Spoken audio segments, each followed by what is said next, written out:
Clarence Coppins Parfitt. It's been a while since you and I have spoken in person. I remember back in 2014 during the Commonwealth Games, we had a chance to meet and greet along with Campbell Simon, somebody who in your day was a rival and a good friend. But this is the first of a series called Remember When. I want to take you back to your time playing cricket in Bermuda. Talk about your first cup match. How was the night before for you? Were you nervous? Were you confident? No, I wasn't nervous. I was confident.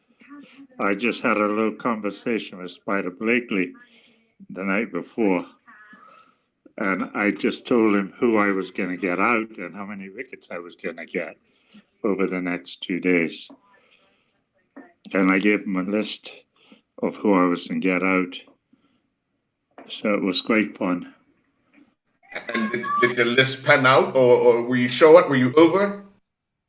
No, I was over. I just told him it was two people that I would struggle with, and that was Sheridan and Charlie Dolphin and Sheridan Renner. And I got everybody I said, plus those two in both innings. That's why I ended up with the 15 wickets. What would you consider your highlight of your cup match career?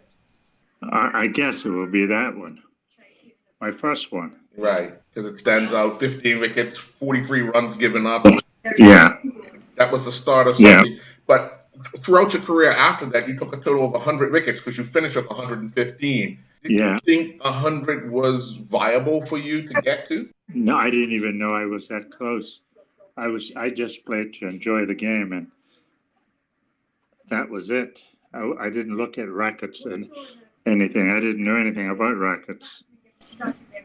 When you look at what cup match meant back in the 60s and 70s, how did the country get around that just the atmosphere? People enjoyed it because at that time it was the best 22 players in Bermuda playing against each other on a regular basis.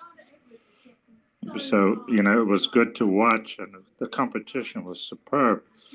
We were just lucky, I guess, that we had such a great team at the time. Obviously, you stand out as the top wicket taker in cup match. Tell us a little bit about your biggest nemesis in the cup match classic. The nemesis? Oh, well, I don't know. There's quite a few. Right. If you go through the Somerset team, there's Kenny Can, there's Campbell, there was Charlie Dolphin, there was Sheridan Renner, Colin Blades, and Vincent Reid. Right. So when you look at it, you're a bowler that likes to think the game and think out your opponent. You ever find yourself challenging yourself, overthinking things sometimes? Not overthinking. I just tried my best, and sometimes you win, sometimes you lose. You can't be on top all the time. The batters are going to get you sometime or the other. Okay. So just got to keep fighting. What about your training habits? What were those like? Oh, I trained. Before I even made cup match, I used to train 2.5 hours, 3 hours a day by myself with Cheesy Fogo and Burn Steed used to wicket keep for me. And I used to bowl for 2.5 to 3 hours by myself, just at one stump. And had a marker that I used to use on the wicket, try to hit that and then hit the stumps. So it was really concentrated on being good. And then I studied batsmen. So I watched batsmen. So I was able to look at them and try to pick out the weakness, which is what a lot of people don't do now. Look at a lot of batsmen have a lot of foot movement, early before the bowler delivers. Is that one of the things you're looking for from a batsman? Yeah, I looked at that. I knew who moved, who was moving, who wasn't moving. All these little bits and pieces. So I studied what they liked to play, what they didn't like to play, and things like that. I mean, that's what a bowler's job is. And I don't think we do that nowadays. Overall, you played a lot of local cricket. What club would you say you had the best time at? That's quite difficult. You had fun with all of them, I guess. Yeah, I enjoyed every club. And you guys started. Then I went to Hamilton Parish. Then I went to Nationals. Right. So it was good cricket all around. I had some great players that I played with and played against. It took me a while to get settled in St. George's team because I played almost a whole season as reserve before I got a chance to play. We were short against flats, and we were struggling. And Scotland told Neville, let him bowl because I bowl out everybody in the nets. So I ended up bowling and getting 5 for 19, and that was my kickstart to my St. George's career. Now, you also did things outside of cricket. That's one of the things. You actually coached a football team that I was a part of, and I want to thank you for giving me that opportunity because I was quite young. But you saw something. I don't know what you saw. You saw something in me. Well, I like I say, I study, even though people don't think I do, but I study players, and you got to get them in the right frame of mind and get them to believe what you're doing is correct. Because I know when I first came, most of you guys didn't think I knew anything about football, which was I had to prove it to you. And I studied on getting the basics right for you, if you know what I mean. We done simple things right. Right. And that's the key to sport. You do the simple things. See, I only use one system when I'm coaching, and that's the KISS system, which that is keep it simple, stupid. Yes. Yes. And You know, and that has worked in your favor for quite some time. yeah, and that's all it is. You do the simple things. Even out here, I've done. That's what I do.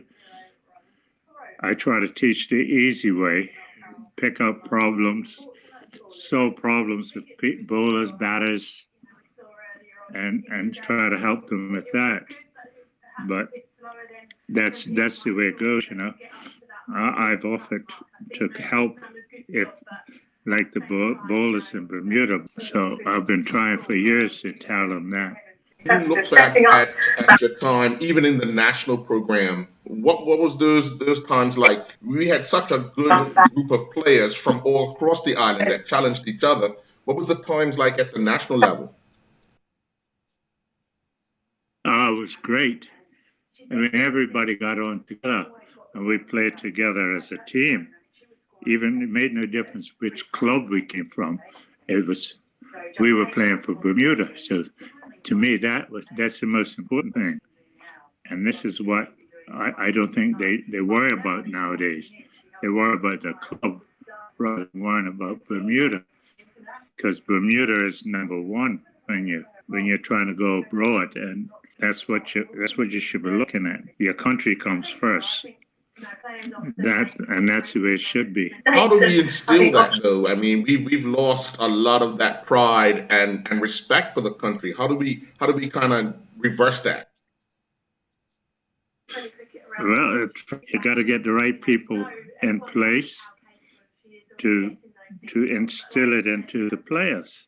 I mean, right now it's not instilled because I watched the boys play in their last two tournaments, and it seemed like a lot of individuals. I only saw probably 3 players out of that team that was really trying. The rest were just there.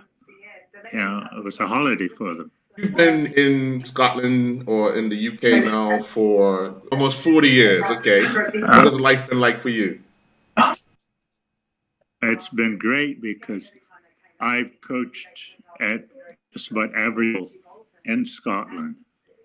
from the under 12s to the under 19s, up to Scotland B team, and plus when they were in the World Cup, I took care of the rest of the senior team to play in the Benson and Hedges. So I've coached all the way through, and I've picked up a lot of stuff from guys that I was with, and learned so much about the game. And it's been a great experience. And like I say, I'm still learning as far as what you have to achieve, you know. Plus, I'm a level 3 coach. Plus, I was a tutor, so I could teach people to become coaches. So I've done all of that career since I've been out here. So it's quite good. I've enjoyed it. 2004, you were inducted into the Hall of Fame in Bermuda, amongst some other great players. How does that make you feel that you've been recognized? Oh, it's a great honor, to be honest, that I've had the opportunity to achieve that. I mean, all I can say is the people of Bermuda and the players that I played with. Without them, I couldn't have done anything. You know, you're only one member of a team, so it takes 11 to make the team. So, and that's what we got to realize. It's not what I do. It's what the team does or the country does. It makes you a success. Who would you say has influenced you in your life of cricket? I was fortunate from a very, very young age, 8, 9, to have Al Mahant as my coach in school, because he was at East End as PE teacher, and then it went straight through to high school and into Bermuda. So him, Bunkers Bean, so they were great influences on me. And one of the guys that I think is the best captain I've ever seen in Bermuda is Bummy Simons. He's been a great help. And also players that I've played with that's helped me out over the years. I mean, Scotland, Cheesy Fogo, Bernstein, Shelton Ferbert, all these guys, we all worked together and helped out each other. And this is something that doesn't happen nowadays. Recently, Bummy was honored by his former primary school, Northlands, with a courtyard named after him. Just one of the things that in his accolades that I guess people acknowledging what he was able to accomplish. And I recognize you saying that he was one of the best captains that you've ever played under, or the best captain you ever played under. What did he mean to the team during his time playing? Well, he was in charge, and what he said goes, and you had to do what he said, which was what you had learned. You know, I wasn't there, and I made sure you done the job. He would ask you questions, and then he'll tell you what he thought. Then you got on with it, and that's what it's all about. It's about listening to the captains and doing what they tell you. If you listen and learn, then you become successful. All right. Well, I want to thank you for your time. It was great chatting with you. Appreciate you. Hopefully everybody stays well with you and your family.